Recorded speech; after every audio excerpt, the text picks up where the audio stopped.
প্রত্যেক পার্সে এক নিবুর পিছে 1 টাকা খরচ, 6 টাকা আমরা বিক্রি করেছি। প্রত্যেকটা নিবুর আমরা মানে বিক্রি করার পর 5 টাকা লাভ করেছি। এক তলায় আপনার 3-4 হাজার নিব, ওঠে 7 দিন পর পর ওঠে। বিক্রি শেষে প্রতি তলায় আমারও 30,000 টাকা আয় হয়। আমাদের 4-5 বছর হবে এই নিবুর বাগান করা। 2500 ছাড়ার মতন দিয়ে আসে, মানে যে সার পাউস মানে ওষুধ পাতি দেওয়া হয়, ফলন ভালো পাচ্ছি ইনশাল্লাহ। আমি এই বাগান দেখতে আসছি, এটা চায়না 3 সিডলেস লেবু, এটা 12 মাসই হয়। তো এখানে যে কৃষক ভাই করেছে উনি প্রায় 2500 গাছ করেছে।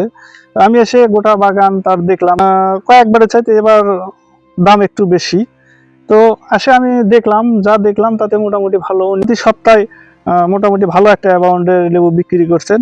এবং আমি আশা করছি ওনার থেকে পরামর্শ নিলাম, আমি ভবিষ্যতে এই লেবু চাষ করব। কৃষি সম্প্রসারণ অধিদপ্তর থেকে যে কারিগরি যে পরামর্শগুলো সেগুলো আমরা কৃষকদের সবসময় দিয়ে আসছি।